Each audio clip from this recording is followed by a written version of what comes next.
हरे कृष्णा कृष्ण कृष्णा हरे हरे, हरे राम राम राम हरे हरे। अब हम पढ़ेंगे श्लोक संख्या 38। कर्मयोग में श्लोक संख्या 38 में अभी भगवान आगे अपने वक्तव्य को जारी रख रहे हैं और अर्जुन को बता रहे हैं कि ये काम और क्रोध और माया और मोह के बाद की क्या स्थिति है। अभी इस पर हमें गौर करना है। धूमेन ब्रियते वह्निः यथादर्शः मलेन च यथा उल्बेनावृतः गर्भः तथा तेनेदमावृतम्। तो अब इसके शब्दार्थ को देखेंगे। धूमेन मतलब धुएं से, आब्रियते मतलब ढक जाती है, वह्निः अग्नि, यथा जिस प्रकार, आदर्शा शीशा, मलेन धूल से, च भी, यथा जिस प्रकार, उल्बेन गर्भाशय द्वारा, आवृता ढका रहता है गर्भ भ्रूण या गर्भ, तथा उसी प्रकार तेन काम से, इदम ये आवृतम ढका है। क्या ढका है, कैसे ढका है? शीशा और ये दर्पण और ये क्या है? धुआं, अग्नि। अब इसके भावार्थ को जब हम समझेंगे तो हमें पता चलेगा कि भगवान यहाँ पर क्या बताना चाह रहे हैं। भगवान ने कहा है, जिसको श्रील प्रभुपाद ने यहाँ भावार्थ में लिखा है, जिस प्रकार अग्नि धुएं से, अग्नि में धुआं होता है, दर्पण धूल से, दर्पण के ऊपर अगर मिरर के ऊपर धूल जम जाती है तो क्या स्थिति रहती है, अथवा भ्रूण गर्भाशय से आवृत रहता है, कवर्ड रहता है। जिस प्रकार अग्नि किससे कवर रहती है? धुएं से, दर्पण धूल से, और भ्रूण गर्भाशय से कवर्ड रहता है, आवृत रहता है। उसी प्रकार जीवात्मा इस काम की विभिन्न मात्राओं से आवृत रहता है। जीवात्मा, जिसकी हमने पिछले श्लोक में चर्चा की, हम सब लोग भगवान के अंश, तो हम जो जीवात्माएं हैं, काम की कामनाओं की विभिन्न मात्राओं से आवृत रहते हैं। अभी हमने चर्चा किया कि रजोगुण, तमोगुण और सतोगुण की जो भौतिक प्रकृति की हमारी जो श्रेणियां हैं, उनकी मात्राओं से, मतलब रजोगुण की मात्रा कितनी है, तमोगुण की मात्रा कितनी है और सतोगुण की मात्रा कितनी है, उससे हम आवृत रहते हैं। हमारी जीवात्मा उसी तरह से आवृत रहती है, जैसे अग्नि धुएं से आवृत रहती है, कवर्ड रहती है, दर्पण धूल से कवर्ड रहता है, और भ्रूण गर्भाशय से कवर्ड रहता है। ये बात हो सकता है कि अभी भावार्थ पढ़ते समय हमें समझ में ना आए, लेकिन अभी हम इसका जब तात्पर्य समझेंगे और इसकी व्याख्या करेंगे तो हमें ये अच्छी तरह समझ में आ जाएगा कि यहाँ पर भगवान ने क्या कहा है। तो परपर्ट बाय हिज डिवाइन ग्रेस ऐसी भक्त वेदांत स्वामी श्रील प्रभुपाद की जय।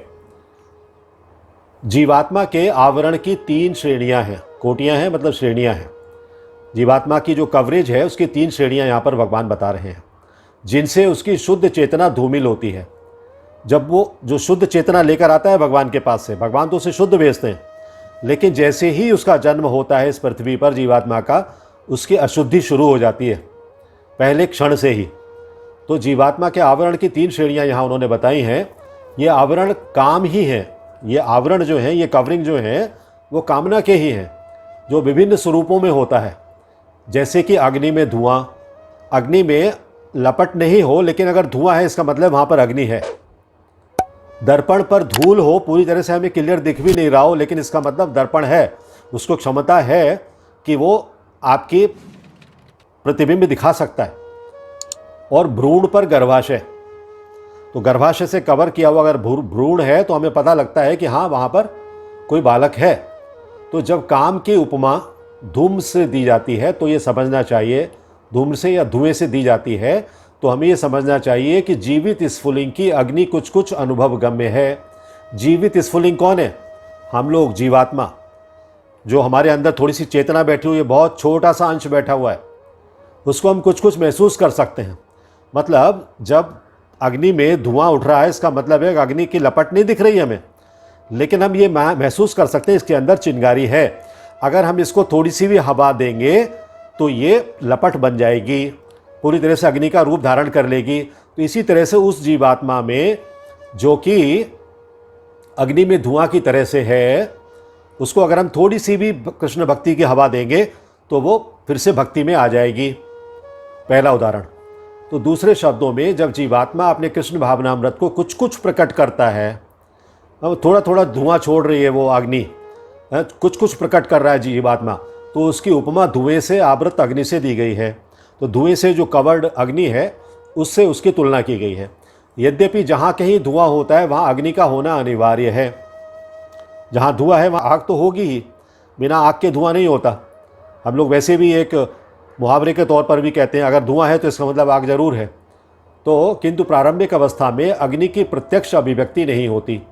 हाँ, प्राइमरी स्टेज में अग्नि हमें दिखती नहीं है, राख राख ही दिखती है जैसे। लेकिन उसको अगर हम फूंक मारेंगे, थोड़ा सा भी प्रेरित करेंगे तो वहाँ पर चिंगारी लपट के रूप में आ सकती है। तो यह अवस्था कृष्ण भावनामृत के शुभारंभ जैसी है। तो हम सब जो जीवात्माएं हैं, अगर हम सिर्फ धुएं से ढके हुए हैं तो हमें अगर थोड़ी सी भी कोई कृष्ण भावनामृत की हवा देगा तो हम भगवान की तरफ मुड़ जाएंगे। अभी दूसरा उदाहरण, दर्पण पर धूल का उदाहरण मन रूपी दर्पण को अनेक आध्यात्मिक विषयों से स्वच्छ करने की प्रक्रिया के समान है।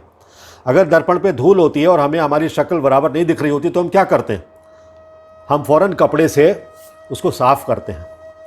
तो यहाँ भी हमारा जो मन रूपी दर्पण है ना, इसको हमें आध्यात्मिक विधियों से साफ करना है, भगवान की पूजा अर्चना से साफ करना है, भगवान के श्रवण से साफ करना है, भगवान के शास्त्रों के अध्ययन से साफ करना है।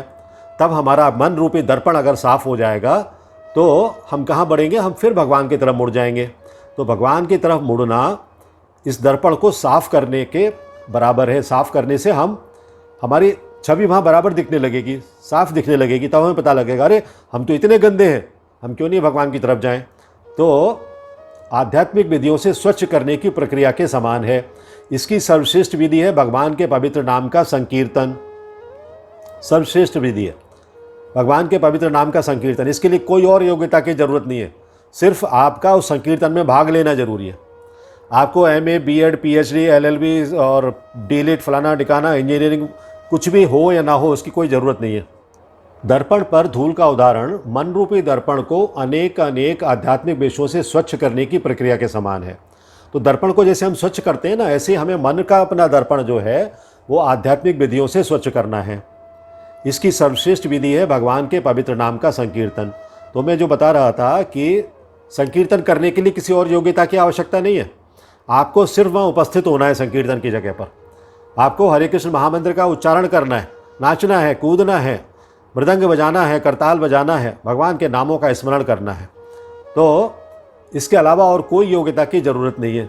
आपके मन से या अंदर से वो इच्छा आनी चाहिए। तो गर्भाशय द्वारा आवृत भ्रूण का दृष्टांत असहाय अवस्था से दिया गया है। गर्भाशय में जब भ्रूण होता है ना, गर्भाशय से कवर किया हुआ जब भ्रूण है, बच्चा है, वो असहाय अवस्था में है, क्योंकि वो गर्भ में स्थित है। तो इधर उधर ना तो हिल डुल सकता है ना निकल सकता है।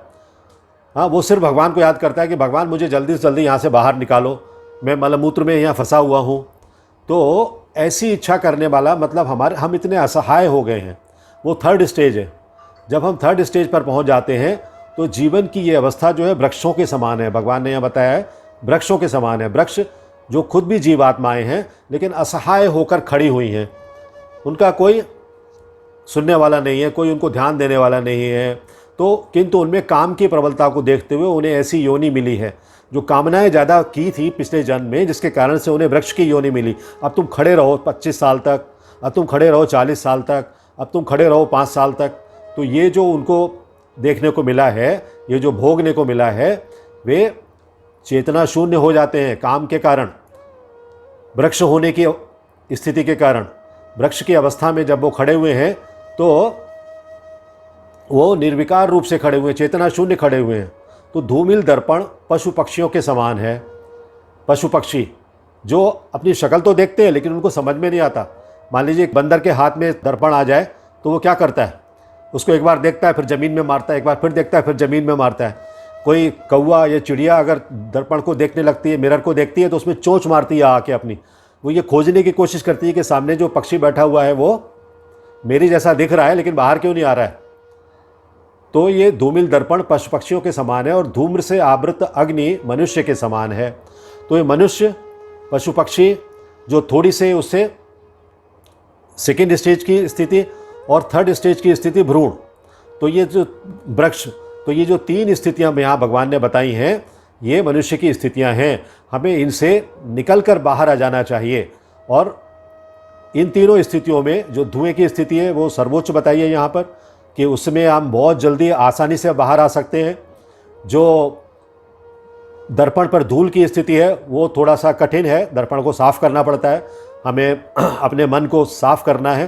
चेतो दर्पण मार्जनम, हमें अपना जो चित्त है इसको साफ़ करना है। अगर हम साफ़ नहीं करेंगे तो उसमें गंदगी बनी ही रहेगी। और तीसरी स्थिति जो है भ्रूण की, भ्रूण जब तक कि बाहर नहीं आ जाता है, सारी समस्याओं से, सारी दुविधाओं से, सारे संकटों से निकल नहीं जाता है, तब तक उसे आनंद नहीं मिलता है। वो चेतना शून्य रहता है, अंदर वो चेतना शून्य है। और जब भी बाहर आ जाता है तो उसकी एक्टिविटी शुरू हो जाती है। तो मनुष्य के रूप में जीवात्मा में थोड़ा बहुत कृष्ण भावनामृत का उदय होता है। और यदि वो और प्रगति करता है तो आध्यात्मिक जीवन की अग्नि मनुष्य जीवन में प्रज्वलित हो सकती है। आध्यात्मिक जीवन की जो अग्नि है वो मनुष्य जीवन में भी जल सकती है।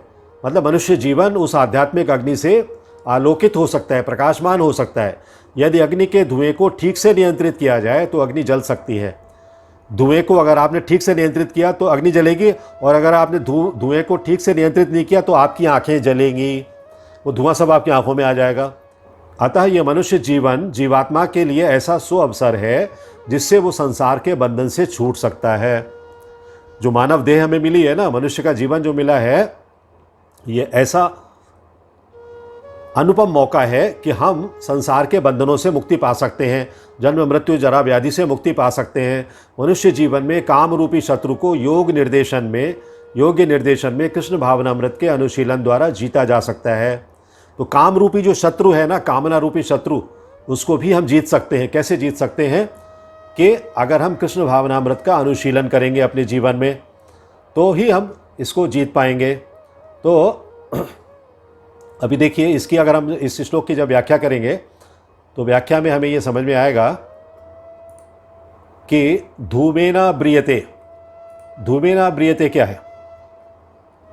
धूमेना ब्रियते वहिना, जैसे धुएं से अग्नि ढकी रहती है, ऐसे ही कामना से मनुष्य का विवेक ढका रहता है। अर्थात उसे स्पष्ट कुछ भी प्रतीत नहीं होता, कुछ भी स्पष्ट दिखता नहीं है। तो विवेक कहाँ होता है? विवेक बुद्धि में होता है। और बुद्धि 3 प्रकार के गुणों से संचालित होती है, रजोगुण, तमोगुण और सतोगुण। राजसी बुद्धि, तामसी बुद्धि और सात्विकी बुद्धि।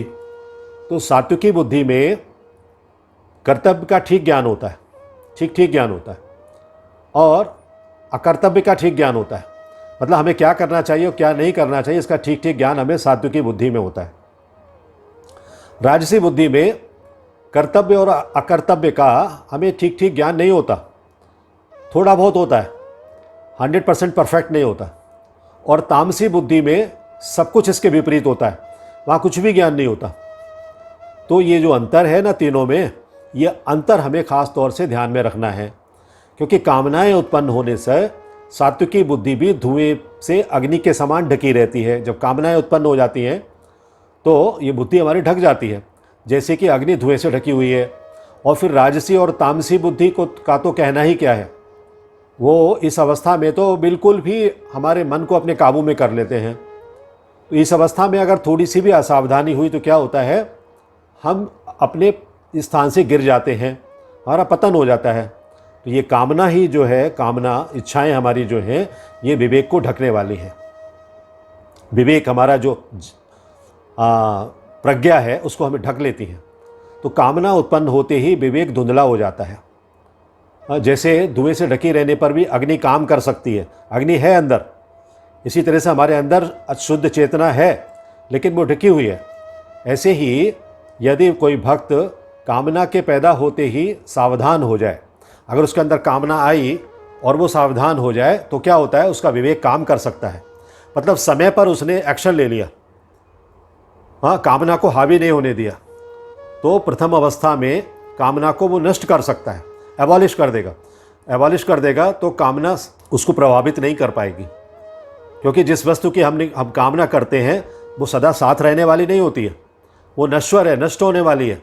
ना पहले हमारे साथ थी ना आगे हमारे साथ रहेगी, अभी थोड़े समय के लिए हमारे साथ रहेगी, लेकिन उसके लिए हमें क्या मोह करना, उसके लिए हमें मोह करने से ही सारी समस्याएं खड़ी होती हैं। दूसरा एक शब्द है यहाँ पर, यथा उल्वेन आवृता गर्भा, जैसे दर्पण पर मैल आने से या धूल आने से उसमें अपना मुख साफ से नहीं दिखता है, तो ये दर्पण है, ऐसा ज्ञान तो रहता है कि दर्पण है, लेकिन हमें उसमें अपना चेहरा, अपना मुख, अपना फेस अच्छी तरह नहीं दिखता है। उसी तरह से आवरण से ढके होने पर गर्भ का पता नहीं लगता है कि लड़का है या लड़की है, लेकिन ये पता लगता है कि गर्भ है। तो कुछ ना कुछ अंश तो रहता है, लेकिन पूरी तरह से हमें जानकारी नहीं होती। तो ऐसी ही कामना की अवस्था है कि हमें कर्तव्य और अकर्तव्य का, हमें करने योग्य क्या है और ना करने योग्य क्या है, हमारे डूज क्या हैं, डोंट्स क्या हैं, इनका ज्ञान हमें नहीं होता। हमारा विवेक पूरी तरह से नष्ट हो जाता है, ढक लिया जाता है कामना के वेग से, उससे वो ढक जाता है, कवर हो जाता है। तो कामना में बाधा लगने से क्या होता है, क्रोध उत्पन्न होता है, हमने अभी पढ़ा है।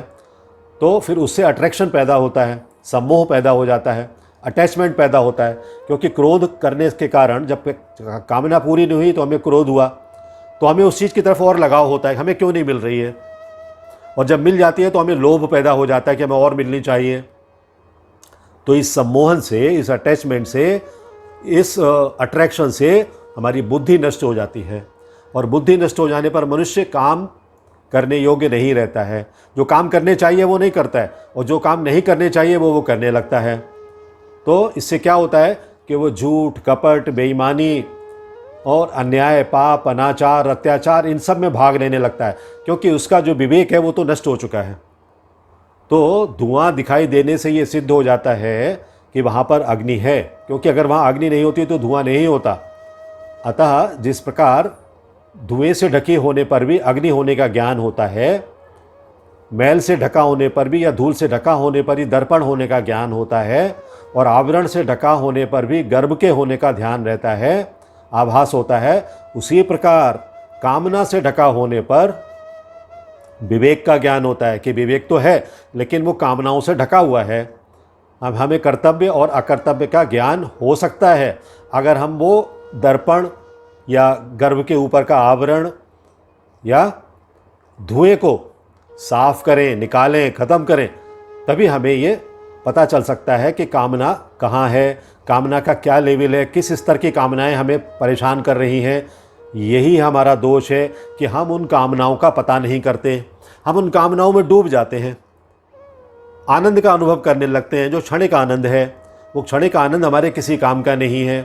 हमें इस दोष को दूर करना है। हम इस दोष को जब दूर कर पाएंगे तभी हमारा सच्चा जीवन है। हमें जो भगवान ने शाश्वत चेतना दी है, उस चेतना का उपयोग और उस चेतना की उपयोगिता तभी है जबकि हम अपने सही रूप में भगवान की सेवा में लगे। हरे कृष्णा हरे कृष्णा कृष्णा कृष्णा हरे हरे, हरे राम राम राम हरे हरे।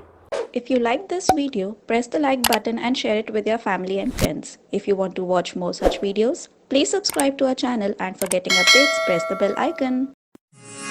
Hare Krishna